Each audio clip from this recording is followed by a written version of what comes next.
Hello everyone. तो जैसा कि आप सभी को पता है कि कल यानी कि 16 दिसंबर को बिहार बोर्ड ने क्लास 10th और क्लास 12th दोनों क्लास के मॉडल पेपर को ऑफिशियली रिलीज कर दिया था।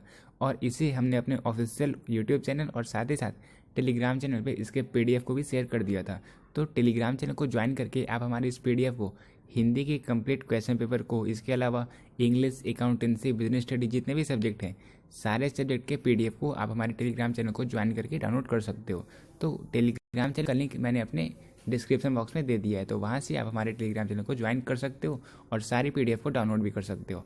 आज हम इस वीडियो में क्लास 12 के हिंदी सब्जेक्ट के, जो कि साइंस और कॉमर्स दोनों स्टूडेंट्स के लिए, इसके कंप्लीट सब्जेक्टिव क्वेश्चंस को कवर करने वाले हैं। बिकॉज बहुत सारे बच्चे कमेंट करे थे कि सर ऑब्जेक्टिव तो हमें बहुत जगह से मिल जाते हैं लेकिन सब्जेक्टिव क्वेश्चंस को कोई कवर नहीं करता। तो आज हम सारे सब्जेक्टिव क्वेश्चंस को इस वीडियो में कवर करने वाले हैं। तो चलिए स्टार्ट करते हैं इस वीडियो। तो क्वेश्चन नंबर फर्स्ट है, निम्नलिखित में से किसी एक विषय पर निबंध लिखिए। तो देखो, आपका जो पहला क्वेश्चन है खंड बी का, खंड बी के आपके पहले क्वेश्चन होते हैं 8 मार्क्स के, और इस 8 मार्क्स के क्वेश्चन में आपको टोटल 6 ऑप्शन मिल रहे हैं और 6 में से आप किसी भी एक पर ऐसे लिख सकते हो, यानी कि निबंध लिख सकते हो। तो देखो, आपको सबसे पहला ऑप्शन मिला है हमारे प्रिय लेखक यानी कि प्रेमचंद पर आपको एक निबंध लिखना था। लेकिन अगर आप इसे लिखना नहीं चाहते हो तो आप दूसरे टॉपिक पे यानी कि स्वच्छ भारत अभियान पे भी लिख सकते हो, जो कि 2014 में नरेंद्र मोदी के द्वारा स्टार्ट किया गया था 2 अक्टूबर को। फिर इसके अलावा अगर आपको इसके बारे में भी कुछ ज़्यादा आइडिया नहीं है तो आप प्राकृतिक आपदा के बारे में लिख ही सकते हो, अर्थक्वेक, फ्लड, इन सभी चीज़ों के बारे में आप लिख सकते हो। इसके अलावा अगर आप इसके बारे में लिखना नहीं जानते हो तो आप नारी सशक्तिकरण या फिर मोबाइल और विद्यार्थी, इनके कनेक्शंस को भी आप लोग इसके ऊपर भी एक निबंध लिख सकते हो। और या फिर अगर आपको कुछ भी नहीं पता तो आप आतंकवाद पर भी निबंध लिख सकते हो। कहने का ये मतलब हुआ कि 6 में से किसी भी एक पर आपको निबंध लिखना रहता है। तो ये सारे निबंध लिखना तो बहुत ही ज़्यादा है जी, और आपको पता ही होगा निबंध आपको लगभग 4 पैराग्राफ में आंसर करना। इनमें से 3-4 ऐसे निबंध हैं जो ऑलरेडी आपके एग्जाम में पूछे जा चुके हैं, यानी कि प्रीवियस ईयर पेपर में। तो मैं आपको एक सैंपल दिखाता हूँ आतंकवाद का। और ये जो आतंकवाद का जो मैं आपको निबंध दिखाने वाला हूँ, ये खुद बिहार बोर्ड ने पब्लिश किया था जब उन्होंने अपने मॉडल पेपर को रिलीज़ किया था तब, आज नहीं कुछ सालों पहले। ठीक है, तो देखो आतंकवाद को आप किस तरह से आंसर कर सकते हो, इसके निबंध को आप किस तरह से लिखोगे। देखो, आतंकवाद नागरिकों, राज्य के विरुद्ध विभिन्न लोगों द्वारा अपने वांछित उद्देश्यों की पूर्ति के लिए प्रयोग किया जाने वाला बलपूर्वक एवं गैर कानूनी तरीका है। तो सबसे पहले हम क्या करेंगे, फर्स्ट पैराग्राफ में हम एक इंट्रोडक्शन देंगे कि ये होता क्या है। आतंकवाद से मिलता जुलता सब उग्रवाद है। उग्रवाद में शोषण के विरुद्ध संघर्ष होता है। आतंकवाद में शोषण से मुक्ति की नहीं, अपने हट को सबके माथे पर थोपने का हिंसात्मक पाशविक कृत्य है। ठीक है, यानी कि क्या समझे आप, इसका मतलब ये हुआ कि निबंध में सबसे फर्स्ट पैराग्राफ में आप एक इंट्रोडक्शन दोगे कि वो होता क्या है। ठीक है, फिर सेकंड पैराग्राफ में हम इन्हें थोड़ी और डिटेल में कवर करेंगे और इनके बारे में कुछ जानेंगे। ठीक है, तो देखो, आतंकवाद का सबसे डरावना घृणित पहलू ये है कि इनमें अधिकतर लोग धर्म और पंथ से थे। ये धर्मांध लोग विश्व स्तर पर सांप्रदायिक हिंसा तथा घृणा फैलाकर संसार को सांप्रदायिक आधार पर बांट देने पर तुले। आतंकवाद शासन तथा व्यवस्था दोनों के लिए गंभीर समस्या है जो समाज को विघटन की ओर ले जा रही है। हत्या, यातना, फिरौती, लूटपाट इत्यादि घटनाएं आतंक और भय का वातावरण पैदा करती है। तो यहाँ पे हमने आतंकवाद को थोड़े और अच्छे तरीके से समझा सेकंड पैराग्राफ में। अब थर्ड पैराग्राफ में हम इसके इफेक्ट को देखने वाले हैं और इससे रिलेटेड एक एग्जाम्पल को देखने वाले हैं। भारत 2 दशकों से आतंकवाद से जूझ रहा है। इसी आतंकवाद के चलते मई 1999 में पाकिस्तान के साथ भारत कारगिल युद्ध में भिड़ा और एक 17 जुलाई को भारत ने विजय प्राप्त की। 23 जुलाई को प्रधानमंत्री अटल बिहारी युद्ध खत्म हो गया पर लड़ाई जारी है। ये लड़ाई आतंकवाद के साथ है। हमारे देश में आतंकवाद कई रूपों में देखने को मिलती है। चीनी क्रांति से प्रेरित में पश्चिम बंगाल के नक्सलबाड़ी नामक स्थान से शुरू हुआ नक्सलवादी आतंकवाद को 1970 के दशक में बिहार, आंध्र प्रदेश और केरल में फैल गया था। फिर इसके बाद हम देखते हैं कि कश्मीर को हथियाने के लिए पाकिस्तान आए दिन आतंकवादी हथकंडे अपनाता रहा है। पाकिस्तान द्वारा छोड़े गए युद्ध का भारत ने 2 बार मुकाबला किया है। तो देखो, अब हम इसके लास्ट पैराग्राफ में हम एक कंक्लूजन देंगे कि आतंकवाद से किस तरह से मुकाबला कर सकते हैं और किस तरह से इसे हम कम कर सकते हैं। देखो, आतंकवाद मानवीय मूल्यों की पूर्णतया अवहेलना करता है। हमारा देश संकल्पित है कि वह सभी जगहों पर सभी प्रकार के आतंकवाद का विरोध करेगा। आतंकवादी संगठनों का केंद्रीय स्थल सबको ज्ञात है, पर इच्छा शक्ति के अभाव में उस पर सही समय पर आक्रमण नहीं हो पा रहा है। यानी कि यहाँ पे हमने क्या किया, सबसे पहले हमने एक इंट्रोडक्शन देखा, फिर सेकंड पैराग्राफ में हमने उसे थोड़े और डिटेल में देखा, फिर थर्ड पैराग्राफ में हमने एक एग्जाम्पल से उसे देखा, हमने उसे उसका एक इफेक्ट देखा, फिर इसके बाद सबसे लास्ट पैराग्राफ में हमने एक कंक्लूजन दिया कि किस तरह से हम उसका मुकाबला कर सकते हैं और हमें क्या कुछ स्टेप लेने चाहिए। तो इसी तरीके से हम ऐसे को कवर करते हैं, ठीक है। तो देखो हमारा निबंध यानी कि पहला क्वेश्चन तो कवर हो गया। इसी तरह से अगर आपको कोई भी क्वेश्चन मिले तो आप कवर कर सकते हो, उसे सॉल्व कर सकते हो। और मैंने आपको पता ही होगा, मैंने ग्रामर्स की वीडियो को भी अपलोड करना स्टार्ट कर दिया है। तो निबंध को एकदम किस तरह से क्या आप आंसर करना चाहते हो, किस तरह से आपको आंसर करना चाहिए, अगर आपको इसकी एक सेपरेट वीडियो चाहिए होगी तो आप लोग नीचे कमेंट सेक्शन में कमेंट करना, मैं उसकी वीडियो अपलोड कर दूंगा। फर्स्ट क्वेश्चन तो हमने पूरी तरीके से कवर कर लिया। अब हम देखने वाले हैं नेक्स्ट क्वेश्चन को। क्वेश्चन नंबर सेकेंड है, निम्नलिखित में से किन्हीं दो अवतरणों की सप्रसंग व्याख्या करें। और ये जो क्वेश्चन होता है इसमें आपको टोटल 4 क्वेश्चंस मिलेंगे और 4 में से किन्हीं भी 2 क्वेश्चंस को आप लोग आंसर कर सकते हो। और हर एक क्वेश्चन होता है 4 मार्क्स का, यानी कि इसका भी वेटेज होता है 8 मार्क्स का, ठीक है। फर्स्ट क्वेश्चन की तरह सेकेंड क्वेश्चन भी होता है हमारा 8 मार्क्स का। तो देखो क्वेश्चन नंबर फर्स्ट है, वसुंधरा भोगी मानव और धर्मार्थ मानव एक ही सिक्के के दो पहलू हैं।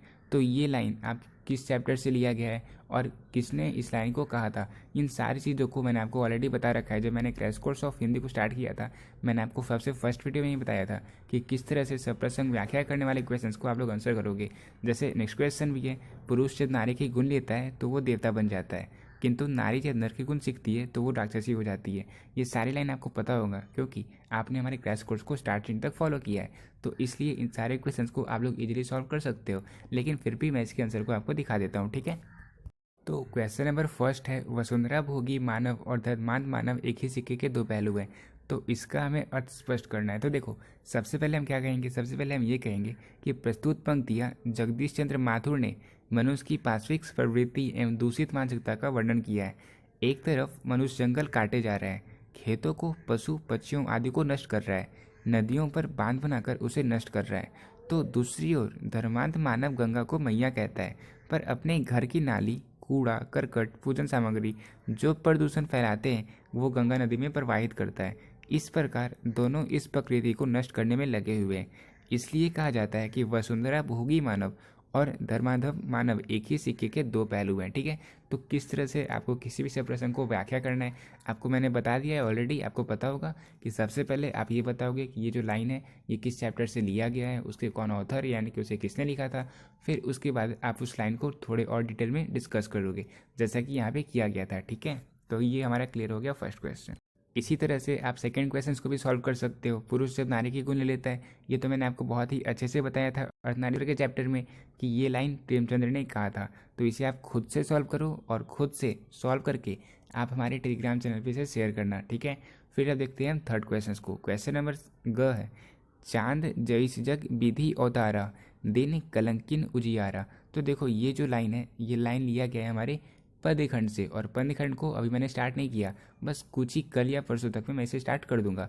तो क्योंकि इसे हम वहाँ पढ़ेंगे इसलिए मैं आपको डायरेक्टली इसके आंसर को ही बता देता हूँ। फिर जब मैं उस चैप्टर को स्टार्ट करूँगा तो वहाँ में हमें इसे हम डिटेल में कवर करेंगे। देखो प्रस्तुत पंक्तियाँ मलिक मोहम्मद जायसी द्वारा रचित महाकाव्य पद्मावत के अंश है जो हमने कड़बक में पढ़ा था, जिसमें कवि कहते हैं कि ईश्वर ने उन्हें चंद्रमा की तरह इस धरती पर उतारा है, लेकिन जैसे चंद्रमा में कमी है वैसे ही कमी कवि में भी है। फिर भी कवि चंद्रमा की तरह अपने काव्य की प्रकाश पूरे संसार में फैला रहे हैं। जिस प्रकार अकेला शुक्र नक्षत्रों के बीच उदित है, उसी प्रकार कवि ने भी अपनी एक ही आंख से इस दुनिया को भली भांति समझ लिया है। तो इसका ये अर्थ हुआ, ठीक है। तो उसी तरीके से हम आंसर करेंगे। पहले हम बताएंगे कि ये जो लाइन है ये किस चैप्टर से लिया गया है, उसे किसने लिखा है, फिर हम उस लाइन को थोड़ी और अच्छे तरीके से एक्सप्लेन करेंगे। अब हम देखने वाले सेकेंड नंबर क्वेश्चन के लास्ट ऑप्शन को, उसे हम किस तरह से आंसर करेंगे। क्वेश्चन है, तड़प रहे हैं विकल्प प्राण ये, मुझको पल भर शांति नहीं है, वह खोया धन पा न सकूंगी, इसमें कुछ भी भ्रांति नहीं है। तो ये जो लाइन है ये लाइन किस चैप्टर से लिया गया है और वो जो चैप्टर है उसके कवित्री कौन है, ये है सुभद्रा कुमारी चौहान। तो ठीक है, अब हम इस लाइन को अच्छे से देखने वाले हैं। प्रस्तुत पंक्तियाँ सुभद्रा कुमारी चौहान द्वारा रचित कविता पुत्र वियोग से ली गई है, जिसमें उन्होंने एक माता के पुत्र खो जाने के बाद उसके मन की व्यथा का मार्मिक चित्रण किया है। कवित्री अपने पुत्र को याद करते हुए ये कहती है कि मेरे प्राण तड़प रहे हैं और मुझे एक पल भर की भी शांति नहीं है। मैंने जो अनमोल धन खो दिया है अब मैं उसे कभी वापस पा नहीं सकूंगी, इसमें तनिक भी संदेह नहीं है। ठीक है, तो इस तरह से अब हमने सेकंड नंबर क्वेश्चन को भी पूरी तरीके से कंप्लीट कर लिया। अब हम देखने वाले हैं थर्ड नंबर क्वेश्चन को, और आप लोग देख सकते हो कि जो चैप्टर्स मैंने कंप्लीट कर दिया, जैसे ये क्वेश्चन आप देख सकते हो वो वाला जिसे मैंने आपको खुद से सॉल्व करने के लिए कहा है, तो उस क्वेश्चन को आप लोग खुद से सॉल्व करना और टेलीग्राम चैनल पे शेयर करना, ताकि मुझे ये भी पता चल सके कि कौन से स्टूडेंट्स हमारे इस वीडियो को कंप्लीट देख रहे हैं। ठीक है, अब क्वेश्चन नंबर थर्ड है, अपने प्रधानाचार्य के पास एक आवेदन पत्र लिखें जिसमें आर्थिक सहायता के लिए अनुरोध हो। तो ये क्वेश्चन एग्जाम में बहुत ही बार रिपीट हुआ है, और 2020 के मेरे पेपर में भी मुझे ये क्वेश्चन लिखा था, यानी कि मैंने एक आवेदन पत्र लिखा था। ठीक है, तो मैं आपको फॉर्मेट दिखा देता हूँ आपको किस तरह से आंसर करना है। जैसा कि आप सभी को पता होगा कि आवेदन पत्र लिखने में सबसे पहले आप लिखते हो सेवा में प्रधानाचार्य महोदय, आप जिसको लिख रहे हो। फिर आप अपने स्कूल का नाम लिखते हो, केंद्रीय विद्यालय कुमार धोबी, ये एक सैंपल है, यानी कि आपको अपने कॉलेज का नाम लिखना है। ठीक है, फिर आप विषय लिखोगे कि आपको किसके लिए ये आवेदन पत्र लिखना है, किस कारण के लिए। तो आप लिखोगे छात्रवृत्ति प्राप्त करने हेतु। फिर आप कंटेंट को लिखोगे, आप सबसे पहले लिखोगे श्रीमान जी, फिर आप एक लाइन नीचे लिखोगे सविनय निवेदन यह है कि मैं आपके विद्यालय जो कक्षा में आप पढ़ते हो उस कक्षा का नाम लिखोगे का छात्र हूँ। मेरा अब तक का पढ़ाई का रिकॉर्ड बहुत ही अच्छा रहा है और गत वर्ष मैंने 90% अंक प्राप्त किए थे। पढ़ाई के साथ साथ मैं भाषण प्रतियोगिता में भी अग्रणी रहा हूँ, साथ ही खेलकूद में भी मैं हमेशा पार्टिसिपेट करता हूँ। ये सारी चीज़ें आप लिख सकते हो, लेकिन ज़्यादा बढ़ा चढ़ा कर नहीं। फिर इसके बाद नेक्स्ट पैराग्राफ में आप लिखोगे मान्यवर इस वर्ष मेरे पिताजी अस्वस्थ हो गए हैं जिसके कारण उनका व्यवसाय ठप हो गया है। घर की आर्थिक दशा कमजोर हो गई है। मेरे पिताजी मेरी पढ़ाई का खर्च वहन करने में असमर्थ हैं, यानी कि समर्थ नहीं है। अतः आपसे निवेदन है कि मुझे इस वर्ष 500 रुपये मासिक की छात्रवृत्ति प्रदान करें ताकि मेरी पढ़ाई बाध रूपे चलती रहे, अबाध चलती रहे। इस सहयोग और कृपा के लिए मैं आपका सदा कृतज्ञ रहूँगा। तो इस तरह से आप एप्लीकेशन, फिर सबसे लास्ट में आप आभार व्यक्त करोगे। आप धन्यवाद लिखकर अपना नाम लिख सकते हो, आपका क्या कार्य, आपका जो भी नाम है, अमन नियम राज जो भी आपका नाम हो आप लिख सकते हो। फिर आप अपनी कक्षा का नाम लिखोगे और फिर आप दिनांक लिखोगे। ठीक है, तो ये सारे रहे कि आपको किस तरह से एप्लीकेशन को लिखना है। अब हम देखने वाले हैं नेक्स्ट क्वेश्चन को। तो अब 4 नंबर क्वेश्चन में हमें किन्हीं 5 क्वेश्चन को आंसर करना है। निम्नलिखित प्रश्नों में से किन्हीं 5 के उत्तर दे। तो यहाँ पे आपको टोटल 10 क्वेश्चन मिलेंगे।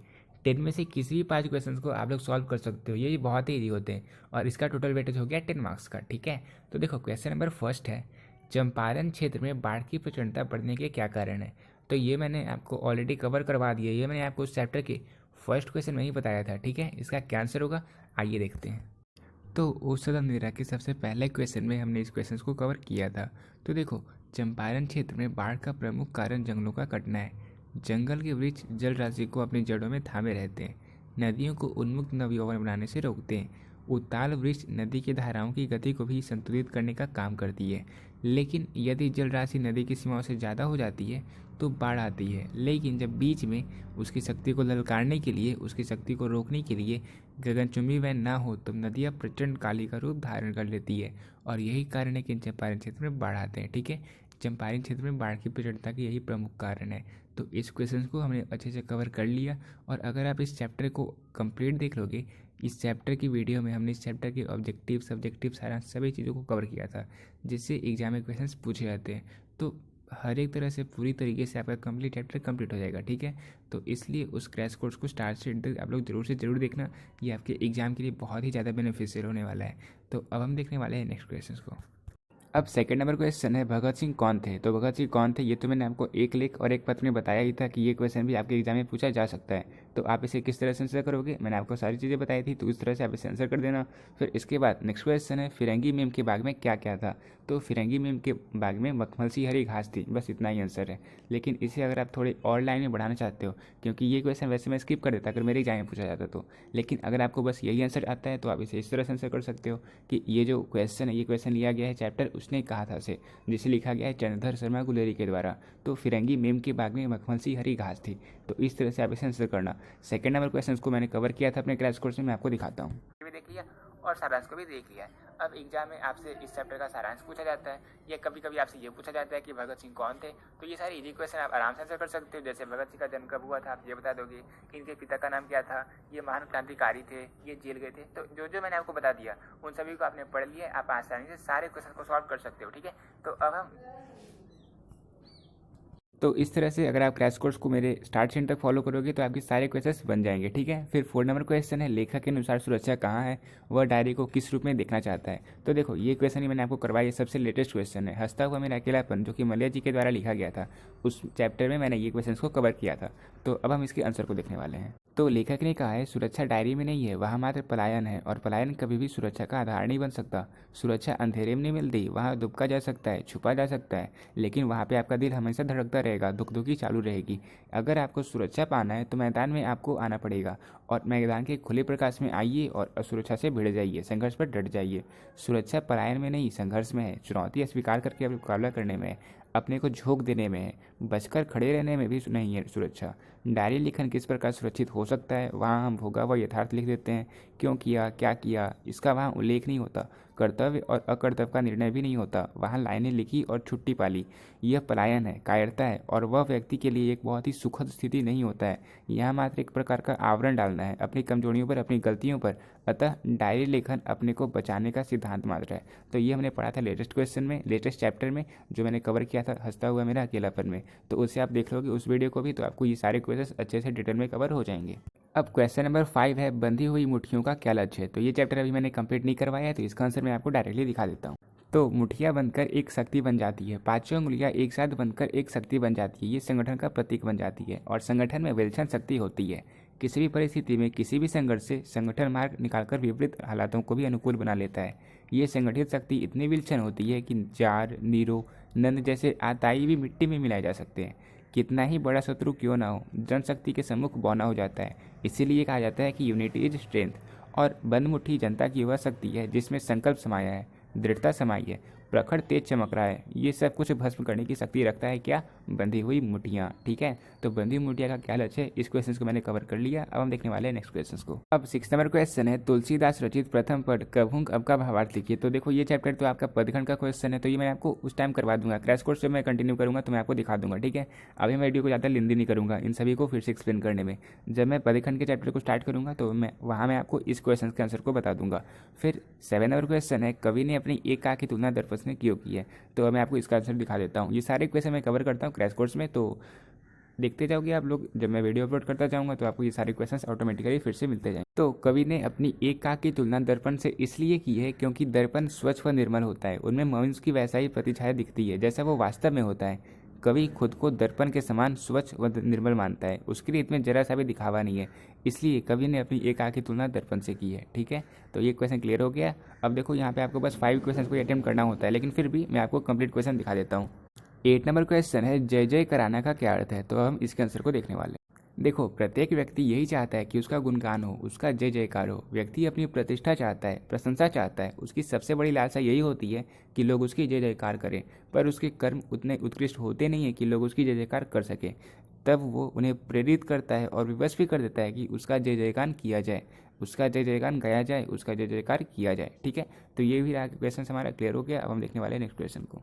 फिर 9 नंबर क्वेश्चन है, कवित्री सुभद्रा कुमारी चौहान का कवि परिचय दे। तो ये मैं आपको तब बता दूंगा जब मैं आपको पदखंड के इस चैप्टर को करवाऊंगा, क्योंकि ये सारे सारांश में आ जाएंगे, ठीक है। तो वो जब मैं आपको दिखाऊंगा तो ज़्यादा वीडियो लेंदी होगा उससे आपको फिर से एक्सप्लेन करने में।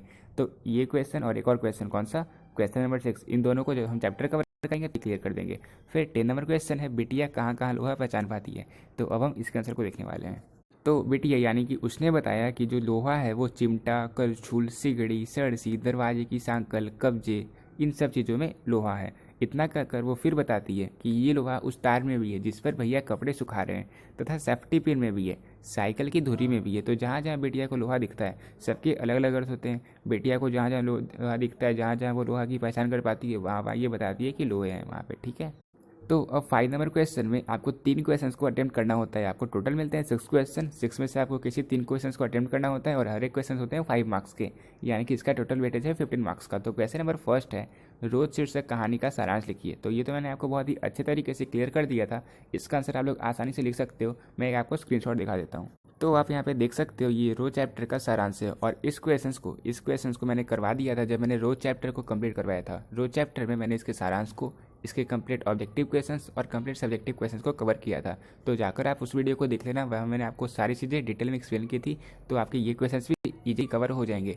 और वहाँ मैंने आपको बताया था कि यहाँ पे मैंने इसे एक्सटेंडेड वर्जन में, मतलब एक्सटेंडेड फॉर्म में इसे कवर किया है। तो अगर आप इसे कंप्लीट कर लोगे, फिर आप एक दो पॉइंट्स भूल भी जाओगे, बट फिर भी आपके पास सफिशिएंट डेटा रहेगा, सफिशिएंट इन्फॉर्मेशन रहेगा, ताकि आप एग्जाम में इतने मार्क्स में, इतने वर्ड में इसे आंसर कर पाओ, ताकि आप full marks 5 out of 5 marks इस क्वेश्चन में ले पाओ। ठीक है, तो इससे आप लोग पढ़ लेना, इस वीडियो को आप लोग देख लेना, फिर आपका ये क्वेश्चन भी क्लियर हो गया।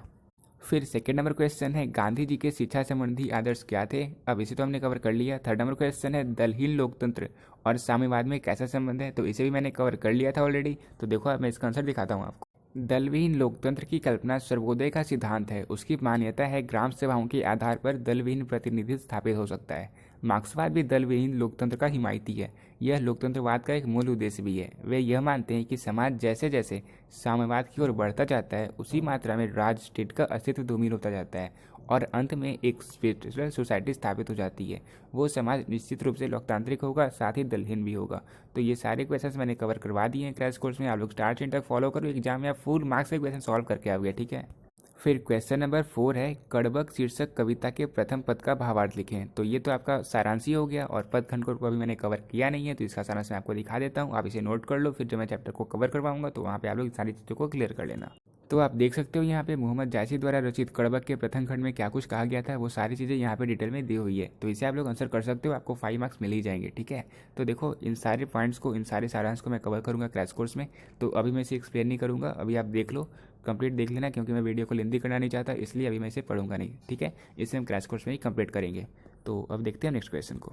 अब क्वेश्चन नंबर 5 है, गांव का घर शीर्षक कविता का भावार्थ लिखें। तो इसका भावार्थ मैं आपको दिखा देता हूँ, फिर जब मैं क्रैश कोर्स को कंटिन्यू करूंगा तो मैं पदखंड के इस चैप्टर को भी कवर करवा दूंगा। तो गांव का घर शीर्षक कविता के रचयिता आधुनिक हिंदी के कवि ज्ञानेंद्र पति जी हैं। इस कविता में उन्होंने जो कुछ भी कहा था वो सारी चीज़ें यहाँ पे दी हुई है, आप खुद पढ़ सकते हो। ठीक है, इतना आपको आता ही होगा, पढ़ लो। फिर जब क्रैश कोर्स को मैं कंप्लीट करूंगा तो आपको ये सारे चैप्टर्स के आंसर्स मिल जाएंगे ऑटोमेटिकली।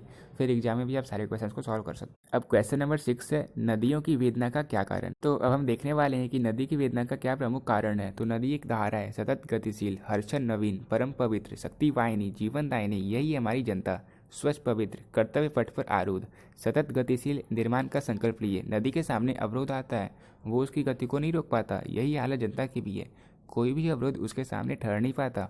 पर आज जनता रूपी नदी अपवित्र होती जा रही है। आज जनता रूपी नदी अपवित्र होती जा रही है। गतिहीनता ओढ़ती जा रही है। उसकी स्वच्छता, निर्मलता, सहज स्वाभाविकता धूमिल हो गई है। उसकी जीवनी स्थिति कुंठित होती जा रही है। ये स्थिति बड़ी पीड़ादायक है। यही है नदियों की वेदना का कारण। वे यही चाहती है जनता उनके समान ही सतत गतिशील रहे, कर्मठ बनी रहे, स्वच्छ रहे, पवित्र रहे और कल्याणकारी भी रहे। तो यही है नदी की वेदना का सबसे प्रमुख कारण।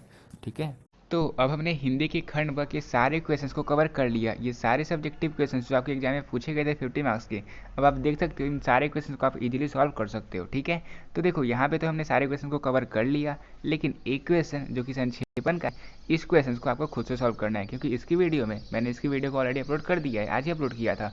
तो इसकी वीडियो को आप लोग देखना, वहाँ मैंने आपको बताया था कि मॉडल पेपर में जो क्वेश्चन है वो है आपका होमवर्क। तो इसका आप किस तरह से आंसर करोगे वो आप लोग खुद से आंसर करना कमेंट सेक्शन में। आपको पता है कि मैंने आपको बता दिया है कि संक्षेपण में आपको 1/3 वर्ड में आंसर करना होता है और आपको एक शीर्षक खोजना होता है। तो आप खुद से शीर्षक एक खोजना, शीर्षक एक वहाँ पे लगाना और शीर्षक के साथ आप इसके 1/3 वर्ड में इस क्वेश्चन को आंसर करना। ठीक है, तो जिसका सबसे अच्छा आंसर होगा मैं उस मैसेज को पिन कर दूंगा।